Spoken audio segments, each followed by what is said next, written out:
Vanakkam, I am Dr. Karthika. As an intern, you are sitting in the OP and a patient comes to you with complaints of dyspepsia. He says he has belching, blotting sensation, nausea, and also he had said he has epigastric pain, burning sensation in the epigastric region.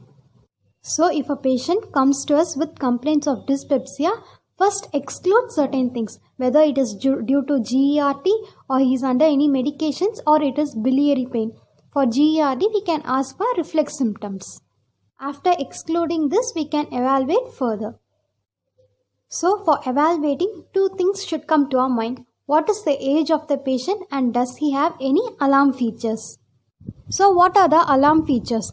Does the patient have any unexplained weight loss, bleeding like hematemesis or melena, leading to anemia, recurrent vomiting, dysphagia or odonophagia, or any family history of GI cancer, or on examination we can have palpable abdominal mass. So these are the alarm features of dyspepsia. Hence, if a patient coming with dyspepsia has any one of the alarm features or if his age is more than 55 years, endoscopy is needed. So if a patient less than 55 years coming with dyspepsia, that is discomfort, blotting and nausea, how will we proceed now? We would check for H. pylori by serology or stool antigen or urea breath test, because the cause of dyspepsia may be most probably due to peptic ulcer disease. If it was positive for H. pylori, we should give him H. pylori eradication regimen. It includes many regimen, but the first line therapy is triple therapy for 14 days. It includes any one proton pump inhibitors, example omeprazole 20 mg BD or lansoprazole 30 mg BD plus tablet clarithromycin 500 mg BD plus capsule amoxicillin 1 gram TDS. If the patient was allergic to penicillin, instead of amoxicillin, we can give him tablet metronidazole 500 mg BD.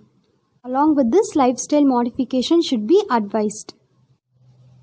So what will you advise him? We should tell him that smoking and alcohol are strictly prohibited. We should tell him to avoid strong tea and coffee and tell him to avoid drugs like NSAIDs or aspirin. We should tell him to avoid spicy foods and should have regular meals and avoid starvation, and tell him to take regular sleep and adequate rest. If the symptoms got resolved, then no need of follow-up. But if the symptoms persist, endoscopy must be done. If the patient tested for H. pylori was negative, then we can treat symptomatically or we should consider other diagnosis. We can give them proton pump inhibitors like omeprazole 20 mg OD or pantoprazole 20 to 40 mg OD or sucralfate. If you suspect it as a case of duodenal ulcer, we can treat for 8 weeks, and if you suspect it as a case of gastric ulcer, we can treat for 12 weeks.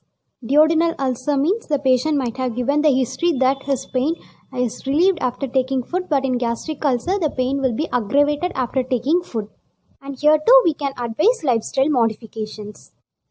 If empirical treatment also fails, endoscopy is needed.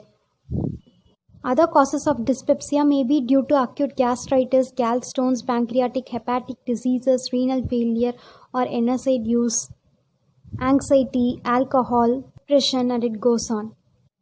If it was due to NSAID use, then we would advise him to stop NSAID and take proton pump inhibitors. But if NSAID use is unavoidable, then we should lower the dose of NSAIDs as low as possible and to give him proton pump inhibitors.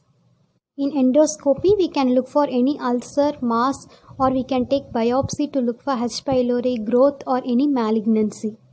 So this is the basic outline on how a patient coming with dyspepsia should be approached. Hope this was useful. Thank you.